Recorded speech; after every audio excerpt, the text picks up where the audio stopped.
Hello and welcome to the Strong Minds, Strong Bodies podcast. I am Jenn and we are kicking off season 2 with Chelsea and Shayla. We are here today to talk about foundations of wellness and the 3 pillars of spirit, mind, and body, and how those can really help us build a plan for wellness and fitness. Well, welcome, Chelsea. Welcome, Shayla. Thank you guys so much for being here today. Thanks. It's good to be back. Very happy to be here. Well, thank you both again, Chelsea and Shayla, for being here. If you guys don't mind, if you want to just take a moment and introduce yourself a little bit more and talk about what you do at the Y and how you found yourself here. I am Shayla. I am the fitness director at the Waukesha YMCA branch. I have a background, a degree in exercise science, and that is why I'm very passionate about helping people on their fitness journeys. And I'm Chelsea Kujawa. I'm the Association Director of Healthy Living for the YMCA of Greater Waukesha County. My background is similar to Shayla. I got a master's in clinical exercise physiology and actually started at the YMCA back in high school.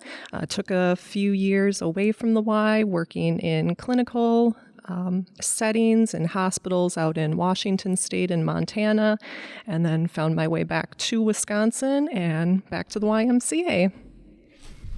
Awesome. Well, thank you again. And I have had the pleasure of working pretty closely with both of these wonderful women here, and I'm really excited to get a little bit more of their perspective on some of these topics we're going to cover today. Chelsea, when we think about those 3 pillars, can you share a little bit about why nurturing spirit, mind, and body is really essential to just overall well-being? So it can be a lot, right? It only sounds like 3 things, and we should be able to handle 3 things, but there's a lot that goes into each of those pillars. So if we're thinking about the body, physically, what are we doing to stay active? What's our sleep like? Our nutrition, our hydration, as well as our stress. Are we under acute stress or chronic stresses throughout the day?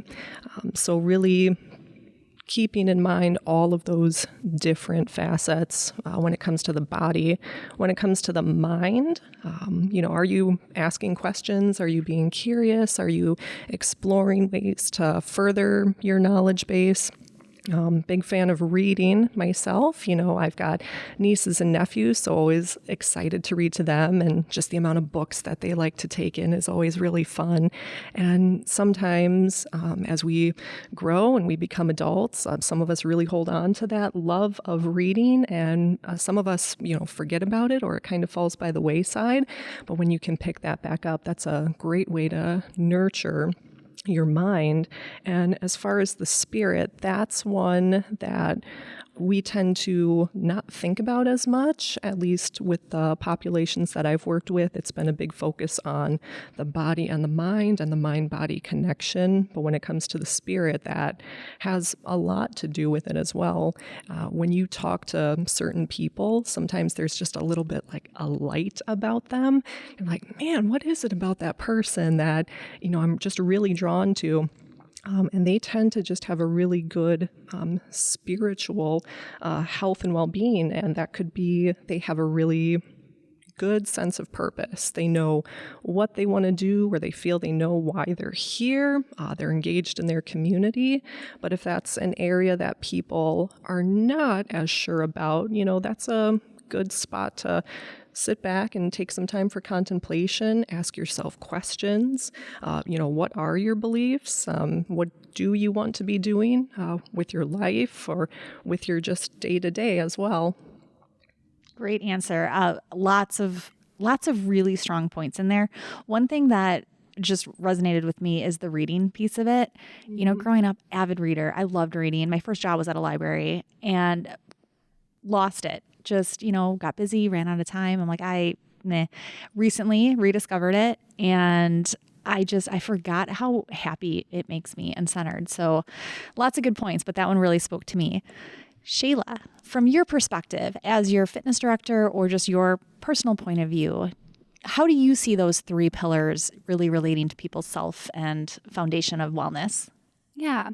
With my position, I see a lot of that physical activity and attributes coming forward, and they are really interconnected with each other. So it's great when you're doing physical activity, you're really strengthening the body. But then what's great about it is that it's going to have really positive um, effects on the mind as well as your emotional well being, too. For somebody that is just starting out, and they're just starting out for the first time maybe, or just, trying to find it again, what are some practical steps that you see them being able to take to really just start getting centered in these three areas? Yeah, something that when a member comes to me at first, we really want to set them up with their goals. We want to sit them down to talk about these things. What we use is a SMART goal. The SMART is an acronym. So S is specific, M is measurable, A is attainable, R is realistic, and T is for time. This is going to set you up for a lot of success because you can really visualize your specific goals. It's going to create a step-by-step plan for you so that you're going to be better able to achieve your goals. Another step that we also do is kind of ties hand in hand with our goals is we want to also think about how are we going to build this into our daily life. We want to create that routine. That routine is going to be maybe it's a daily routine, maybe it's a weekly routine. Anyway, it's going to help you really stay consistent because it's planned out. You know that maybe on Monday, this is what I have to do. And every Monday, then I'm going to focus on that thing, and it's going to help build a overall healthy lifestyle for you. I love both of those are so important, especially the goal setting. I think one thing, you mentioned using SMART goals, but really making sure they're realistic, not shooting for the moon right out of the gate. Little small things, would you agree, are the important part? Yes, I definitely think that attainable and that realistic part of that SMART goal is going to really help you get in a good mindset to know that these things aren't going to be achieved overnight. We want to take our goals slow and steady as building blocks. There are steps. You can't just jump to floor 10. You have to take those steps up there, and being realistic about how you can achieve those is going to make you the most successful. Chelsea, do you have anything to add? Looking at practical steps for people? Yeah, well, first of all, love a SMART goal. Oftentimes when I'll work with people and we go through SMART goals, sometimes I get the sense that, they're coming up with a goal just to come up with one, because I'm sitting with them and have a piece of paper in front of them. They're like, all right, this lady just wants me to fill this out, so I'm just going to write down anything and we're going to call it a day and I'm never going to think about this again. So asking, why is this something that you want to work on? Why is this a goal that you have? And then the attainable, is it realistic? What habits do you already have going in your life that are casting a vote for you to be successful in achieving this goal? So let's say you have a goal of wanting to run a mile, start to finish. You don't want to stop in between. That's a great goal. I would ask, why is this something that you want to do? Maybe you're a parent and you're looking to keep up with your children and you notice yourself huffing and puffing a little bit, and you feel that if you were able to run a full mile, you'd better be able to keep up with your children at the park or any of the sporting events that you're taking them to. So then with that strong why, you have a reason now. What are you doing throughout your day? And it's not just getting in a little bit of a run or getting in some cardiovascular exercise. It's, what are you fueling your body with? What nutrition are you having? How's your sleep quality at night? So this goal that may sound simple in sentence, that I just want to be able to run 1 mile, there's a lot of facets to it. And when you talk with people about that and help them to break it down and they can better see all the aspects that will go into that, it's not just when they go for a run or when they go to the gym.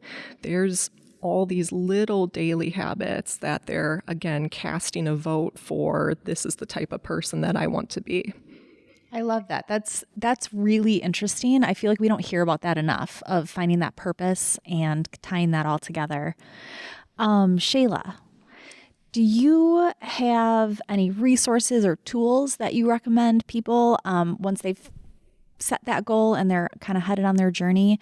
What are some things that they can use? Yeah, one of the great things we have here at the Y is our YMCA 360 website. I think this is an incredible tool that I give a lot of my clients or a lot of the members I hear talking. It's useful for people who really want to maybe take a group exercise class, but that time that we offer it doesn't work in their schedule. Maybe they're new to the gym and they're just not as comfortable with it yet. Well, this is a great option for them too because they can do this at home and they can feel comfortable in the safety of their own house. So it's a tool that we have built up over the years with lots of great, incredible resources for any person, really. There's a wide range of things you can watch on here. Like I mentioned, the group fitness classes, there's a lot of meditation, yoga for building that mind and spiritual. There's classes for active older adults, stretching, activities for family, even arts and crafts, and things like nutrition, cooking demonstrations, cooking tips. Yeah, there's a lot on there. There's a lot of good variety. Chelsea, do you have anything to add in thinking about resources or tools? I would build off of the YMCA 360 resource that Shayla mentioned. Again, a lot of really good resources on there, and there are tools in Y360 that we will use in some of our healthy living programs. So for example, our Live Strong at the YMCA program for adult cancer survivors, they are expanding the amount of resources that they have on YMCA 360 now that are videos specifically for adult cancer survivors. So they have more videos going over balance, some basic body weight strengthening activities, and even just some videos on, what is the Live Strong program. I believe it's up at the YMCA of Greater Green Bay. They've got a couple of videos just going over the Live Strong program, which is nice. It's an additional resource that we at least can share with people throughout our Y association when they have questions about, what the Live Strong program is. Yeah, I really agree that YMCA 360 is a wonderful tool. And Shayla, you mentioned, it being a really good resource if somebody can't make it to an in-person scheduled class. But that kind of leads into just time management as a whole. And I know that's a big barrier for people, just finding a way for it to fit in their schedule or making the time for it to fit in their schedule. What tips or resources or suggestions do you have for those people that's really it's hard for them to find that? Yeah, and I guess that also plays into the other tool I have. Having any sort of tracker or calendar is going to be really helpful. It's a visual that a lot of people need. You have your daily calendar most likely with the tasks that you have to do every day. So just setting aside a little bit of time, maybe it's a daily time, maybe it's a weekly time to have a structured workout in there. Some people think that they have to be in the gym for a really long time, an hour and a half, get both of that cardio and the strength training, and not always necessary. If you can dedicate that 15 to 20 minutes of a walk with your kids after work, then that would be one step forward. I love that. Any little bit helps, right? Kind of going on with the calendar, I'm a checklist person. I love me a checkbox and being able to check off that I finished something. So I know that's something that works for people too, is writing out and just being able to cross it off or have it in their phone, that type of a thing. Anything else to add, Chelsea? Well, along with something Shayla mentioned at the end there, going for a walk with the family at the end of the day or after a meal, habit stacking, something that you're already doing, whether that's brushing your teeth or eating a meal, stacking a habit on top of that. People are like, oh man, she's going to make me do more stuff. Again, we're just very, very small. So one of the things, and we actually tell our Live Strong participants this, that, while they're brushing their teeth, if they're looking to work on their balance at home, and this is something that I do personally, just stand on one foot while you're brushing your teeth. If you've got an electric toothbrush and it times it for 2 minutes, every 30 seconds, just go ahead and switch. So you stand on your right foot, you stand on your left foot. If single leg balance is not something that you're able to do at this point, you can do a semi-tandem stance or a full tandem stance where you have both feet on the ground. It's just one foot right in front of the other or just slightly ahead of the other one. as a way to work on your balance there. And then for meals too, especially in our diabetes prevention program, we often tell people in that program that when you eat, whether that's breakfast, lunch, or dinner, if you're able to go for a 10-minute walk after that, just some very light, steady state cardio, that can have a nice impact on your blood sugar level. So if you eat a meal and then you just sit, whether that's on the couch or at your desk at work, that blood sugar response tends to spike up. However, if you eat and then you get up and you go for a walk for just 10 minutes, we can see it almost puts like a governor system on your blood sugar response, and it doesn't go up as high. It'll go up a little bit and then plateau out very nicely. Well, that's actually a really nice transition into talking about nutrition a little bit deeper. That's an area that a lot of people struggle with, and there's a lot of claims and information out there, and it's kind of hard to sort through what's sound advice.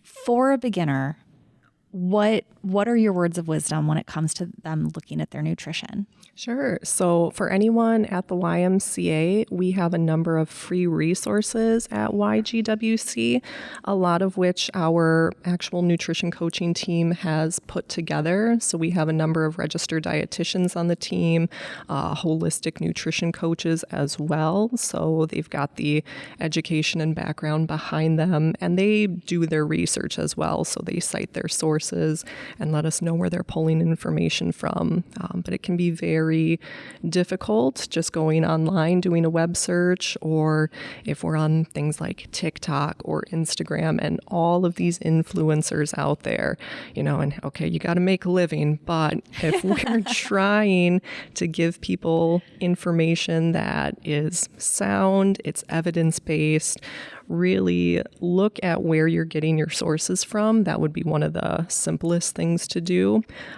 And then if you're looking to dive in deeper, I'll often tell people, personal training is a great resource if you're looking to kind of further your fitness journey.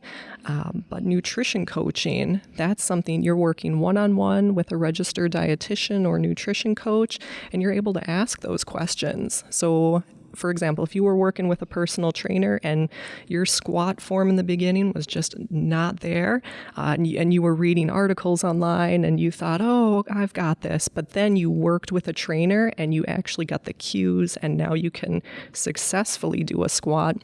That's fantastic. You reached out to that resource, to that expert, and got the education that you needed. It's the same thing with a nutrition coach. If you're looking online or you've had experiences where, well, I've been told I should eat this or I should avoid that, and everyone's an individual. So sitting down and getting that individualized nutrition coaching with an expert, that is a really great resource. So at the beginning, Chelsea, you, I think, did a really good job introducing the spirit part of this conversation. And I'd kind of like to circle back to that and ask both of you if you have any insights into how somebody can really reflect on that piece of their well-being and help them kind of explore what their sense of purpose is. Sometimes you can just see that light in people, that spark. And I think it's about finding that for you. Everyone is going to be different. So what's giving you that light? It could be being out in the nature. It could be reading books like we had mentioned. Finding that and honing into that and dedicating some time in your week to practice some of those things, whether it's small or big, is going to help with that mind and that spirit connection. A lot of people can just find that happy place where they feel at peace. Maybe that's inside, maybe that's in nature, as we talked about. A lot of people find that within yoga and meditation, and that's why we offer that here at the Y as well.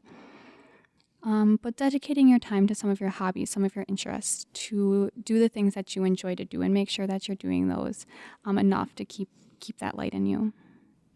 I've heard once that somebody said, think about what you liked doing when you were a kid and find the adult version of it. And I try to remember that every now and again. And I think that that's a good starting point. Chelsea, what are your thoughts? So, yeah, as far as, again, mind, body, spirit, and spirit tends to be the one we either don't talk about as much or don't hear about as much. But again, just knowing what is that purpose, taking time for reflection, whether that's just sitting back, meditating, reflecting on the day, getting in the habit of journaling. That this could be a gratitude journal where you just write down a couple of things that went well during the day, that you're grateful for, that you're thankful for. But then, also, we'll hear this a lot, particularly in the Livestrong program. Again, this is a program for adult cancer survivors. There's a lot of talk in there when we meet people in the beginning, but even more so at the end of the program. People that say, they've just been leaning on their faith throughout the experience that each of these people has had with cancer. And, some of them, it's really been eye-opening. Others, they've told me they've just really gotten angry with God and they've lost their faith and walked away from religion. But as far as that spirit is concerned, what I've found with these people in Livestrong and a lot of our other healthy living programs is that if they're in a community, and whether that's a faith-based community or they're just part of an organization like the YMCA and they have a group of people that they can meet with and talk with that are like-minded, that light and that spark tends to show back up for people. Having that community, having a group of people that share similar interests or are like-minded, it's going to keep you guys motivated. Maybe one day you're a little bit down, but the other group participants can pick you back up, whether that's a nature walking group, whether you're in a pair for exercising, whether it's more of working in some of our healthy living programs, or even just a book reading club. Yeah, support system's very important. You got to find your people, right? At the Y, we are really lucky that we get to interact with a lot of people at all stages of their wellness journeys. Based on your day-to-day, and Shayla, let's go to you. What are some misconceptions that you see commonly when people are just getting started or back in the swing of things that you just want to be like, no, that's not it? What? Definitely like what I was saying before. You can't just jump to level 10. You've got to walk up those stairs. It's a slow and steady process sometimes, but it's all about building your habits.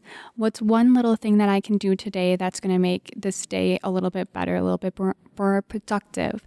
How can I continue to build on that through the week? Maybe I feel pretty sound in that. How can I build that next building block to make this even more productive, and working on those small goals to achieve that overall healthy lifestyle?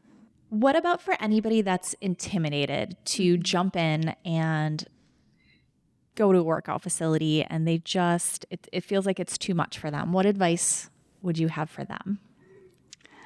Something that we offer at the Y, which is really nice, is an Activate appointment. That's going to be for any new members. It's going to get them orientated to our facility specifically, if they're interested in any pieces of equipment and they just don't know how to quite use it yet. We walk them through that to make them feel comfortable. We work with those SMART goals, which is really a foundation for building or for working on your goals, but it also gives you a connection to that person you had the appointment with. Next time you come in, you're like, oh, I know that person. Maybe I have a question. I feel comfortable asking that person. I love that you brought up the Activate appointments, and I love that you tied in with just making that connection. We have amazing staff in our buildings, and for anyone listening, if you're intimidated, anything like that, our staff are so happy to help you. Do not be afraid to ask questions. There's that old saying that no question's a silly question, yes. And we'll take silly questions. It doesn't matter. We're happy to help.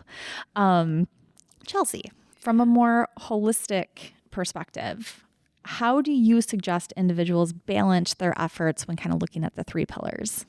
Yep. So again, we've got mind, body, and spirit that we're looking at on those 3 pillars. And what my first recommendation would be is to just take some time for some quiet contemplation, thinking about each of those pillars and what each of them means to you and where you're at in each of those. You may have things honed in and you're going 100 miles per hour when it comes to body, your nutrition's dialed in, you're staying active, and you think, yep, I've got this, that's great. All right, well, you've got one of the three pillars there.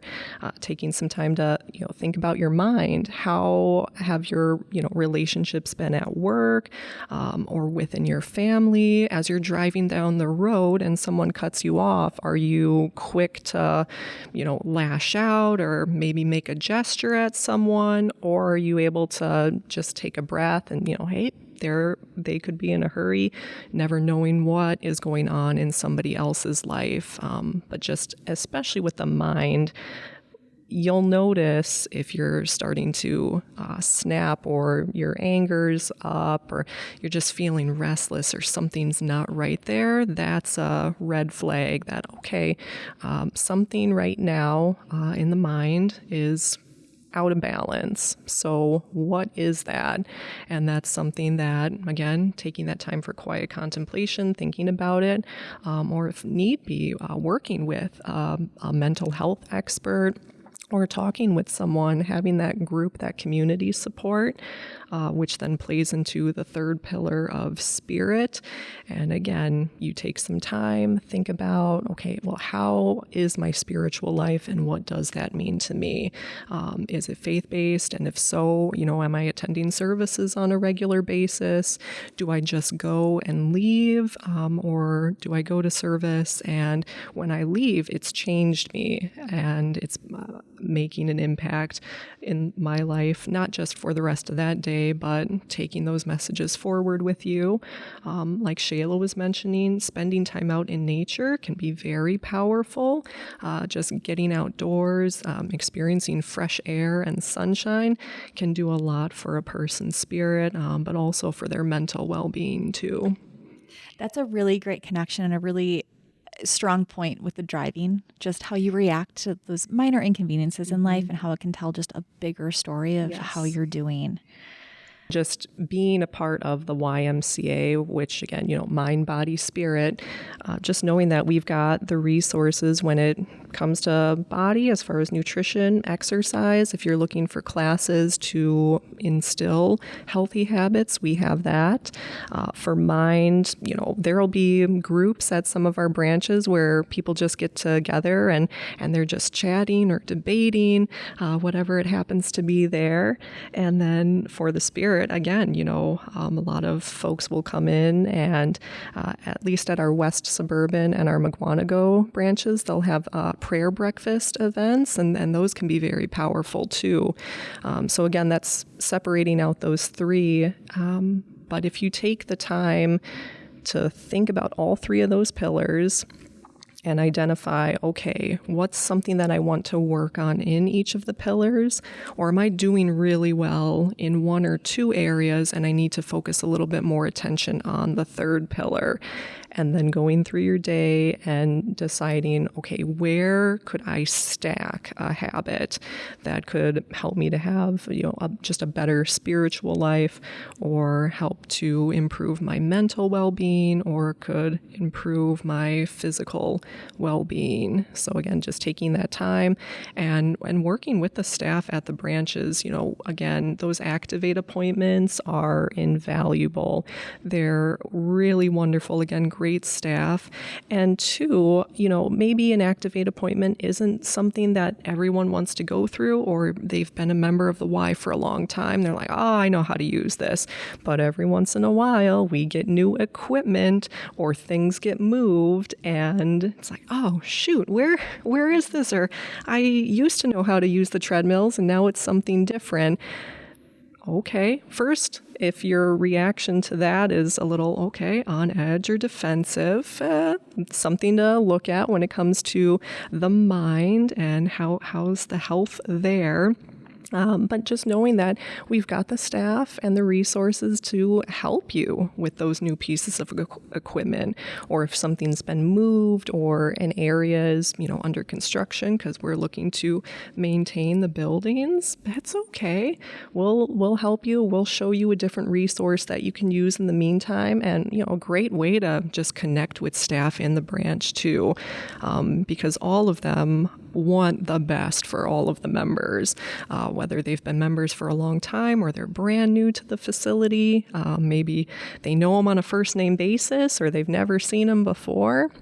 But all of the staff just do a wonderful job and are there for every member that walks through our doors. Absolutely. And those Activate appointments, even if you've been a long-term member, if you've never sat down and had that one-on-one conversation, it's a really good opportunity to go through your goals. And then that's where the staff can help you see maybe some things we have to offer that you haven't thought of, and really how powerful just that goal setting is and focusing on those goals. That's a big part of the Activate, is just seeing how we can get you to your goal and what's the best way for you to get there.